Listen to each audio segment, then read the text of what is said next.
نبی علیہ السلام نے ارشاد فرمایا قرب قیامت میں لوگ اپنی بیویوں سے زنا کریں گے. ہم نے حدیث پاک پڑھی تو ہمیں سمجھ نہیں آئی. ہم نے اپنے استاد سے پوچھا کہ استاد جی یہ کیا معنی ہے کہ اپنی بیویوں سے زنا کریں گے؟ تو انہوں نے فرمایا ہاں اس کی کئی صورتیں ہیں. ایک صورت تو اس کی یہ ہے کہ مرد یا عورت کوئی کفریہ بول دے اور نکاح ٹوٹ جائے اور ان کو اس کا پتہ ہی نہیں کہ نکاح ٹوٹا یا نہیں. اور واقعی آج تو کفریہ کلمات کا علم ہی نہیں لوگوں کے پاس. بہت سینسیٹیو مسئلہ ہے یہ. مالا بدہ من میں فارسی کی کتاب ہے, ہم مفتی صاحب سے پڑھ رہے تھے, تو جب انہوں نے کلمات کفر پڑھائے تو ہماری آنکھیں کھل گئیں. اس میں حضرت مفتی کفایت اللہ رحمۃ اللہ علیہ نے لکھا ہے, مفتی قاضی ثناء اللہ پانی پتی رحمۃ اللہ علیہ نے لکھا ہے کہ اگر دو بندے گفتگو کر رہے تھے, ایک نے کہا کہ یہ تو شریعت کی بات ہے اور اگلے نے جواب دیا رکھ پرے شریعت کو فقط کفر, وہ آدمی کافر ہو گیا. شریعت کے بارے میں ایسی بات کہہ دینا کہ رکھ پرے شریعت کو, ایمان کہاں بچتا ہے؟ سوچئے. تو ہمیں چاہیے کہ ہم علماء سے پوچھیں کہ بھئی کلمات کفر کون کون سے ہیں. یہ نہ ہو کہ کہیں ایسے جملے ہم بولیں. کئی جملے تو بہت کامن ہیں. مثلا علماء نے لکھا ہے کہ کسی نے کہا کہ کہاں رہتے ہو؟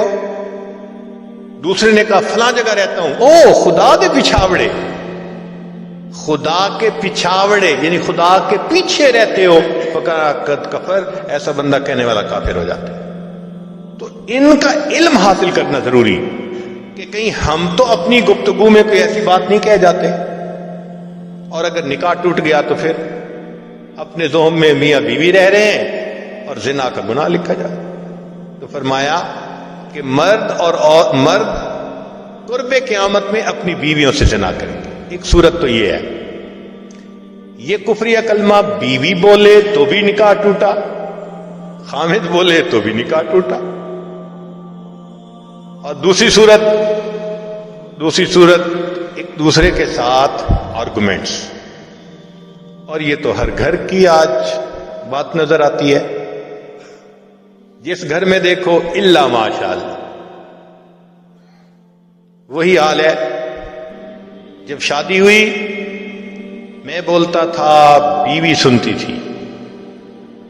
اس نے کہا پھر, کہتے پھر بچے ہو گئے, پھر بیوی بولتی تھی میں سنتا تھا. اس نے کہا پھر, کہتے پھر ہم دونوں بوڑھے ہو گئے, ہم دونوں بولتے تھے محلے والے سنتے تھے. تو بڑھاپے میں آرگومنٹس اور زیادہ. اب ان آرگومنٹس میں ہوتا کیا ہے کہ مرد کی زبان سے کنائے میں طلاق نکل جاتی ہے. کنایا کہتے ہیں کہ لفظ تو طلاق کا نہیں بولا, لیکن بات ایسی کر دی کہ جس کا مفہوم طلاق والا ہوتا ہے,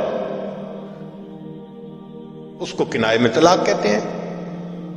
اب یہ گناہ بہت زیادہ ہے کہ غصے میں کہہ دیتے ہیں چلی جا, مجھے تیری کوئی ضرورت نہیں آج کے بعد. اس قسم کے الفاظ کہ جس کا نتیجہ یہ نکلے کہ تو میری بیوی نہیں ہے,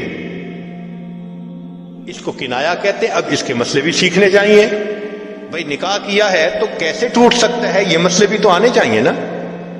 یہ کہاں لکھا ہوا ہے کہ آپ ٹیکس کے سب مسائل جانتے ہیں, بزنس کے سب کوڈز جانتے ہیں, فلاں کا سب نالج آپ نے حاصل کیا ہوا ہے, اور ایک مومن نکاح کر لیتا ہے اور اس کو نکاح طلاق کا پتہ ہی نہیں ہوتا.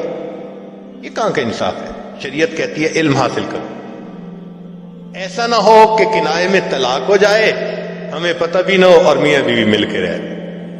اور آج تو یہ معاملہ ہے کہ زبان سے طلاق کہہ دیتے ہیں, ہو بھی جاتی ہے, پتہ بھی ہے دونوں کو, مگر بدنامی ہو جائے گی, پھر ایک دوسرے کے ساتھ رہ رہے ہوتے. چنانچہ ہمیں ایسے لوگ ملے, 5 وقت کا نمازی, تہجد پڑھنے والا, سب نیکی کرنے والا, خود اس نے مجھے کہا کہ آج سے 8 سال پہلے میں نے اپنی بیوی کو طلاق دے دی تھی غصے میں. ویسے میں نے غصے میں دی تھی. میں نے کہا کبھی کسی نے بیوی کو خوش ہو کے طلاق دی؟ دیتا تو غصے میں ہی ہے نا. یہ کیا بات ہوئی کہ غصے میں دی تھی؟ بھئی طلاق تو ہو گئی. اور جی پھر بعد میں ہم نے سوچا وہ بھی نیک ہے میں بھی نیک ہوں, بدنامی ہو جائے گی, بچے خراب ہو جائیں گے, تو بس پھر ہم نے پھر اکٹھا رہنا شروع کر دیا. نہ رشتہ داروں کو پتا, نہ علماء سے پوچھا. پھر میاں بیوی اکٹھا رہ رہے ہیں ایک گھر ایک کمرے میں. اب بتائیں زنا ہو رہا ہے کہ نہیں ہو رہا؟ قربان جائیں اس سچے نبی صلی اللہ علیہ وسلم کی مبارک زبان پر 1400 سال پہلے وارن کر دیا تھا کہ قرب قیامت میں لوگ اپنی بیویوں سے زنا کریں گے. آج اس بات کی ضرورت ہے ہم دین کو پڑھیں, دین کو سمجھیں, دین کو سیکھیں تاکہ اپنی زندگی شریعت کے مطابق گزار سکیں. اور یہ ایسا گناہ ہے زنا, اللہ اکبر, کہ قرآن مجید میں اس کے لیے فرمایا خالدین وَيَخْلُدْ فِيهِ مُحَانًا. خالدین فیہا کا لفظ آیا تو مفسرین نے اس پر نقطہ لکھا کہ کافر ہمیشہ ہمیشہ جہنم میں رہیں گے, مومن مسلمان خطاکار کے لیے خالدین کا لفظ. تو مفسرین نے اس کا جواب دیا جی ہاں, یہ آپس میں انوالو تھے نا, تو کہتے تھے ہم کبھی ایک دوسرے کو نہیں چھوڑیں گے, ہم کبھی نہیں چھوڑیں گے ایک دوسرے کو. یہ جو وعدے کرتے تھے ہم کبھی ایک دوسرے کو نہیں چھوڑیں گے, ہمیشہ ساتھ رہیں گے, اللہ فرماتے ہیں میں بھی تمہیں پھر ہمیشہ ہمیشہ کا عذاب دوں گا. ایک حدیث پاک میں ہے قیامت کے دن اللہ تعالیٰ کے سامنے بوڑھا زانی آئے گا, اللہ تعالیٰ اس کے چہرے کی طرف نہیں دیکھیں گے. ایک روایت میں ہے قیامت کے دن بے پردہ جو ننگے سر پھرنے والی عورت ہوگی وہ اللہ کے سامنے کھڑی کی جائے گی, اللہ تعالیٰ اس کی طرف نہیں دیکھیں گے. یہ وہ گناہ ہے کہ اللہ تعالیٰ کی رحمت کی نظر ہی قیامت کے دن نہیں پڑے گی. آج اس سے بچنے کی ضرورت ہے.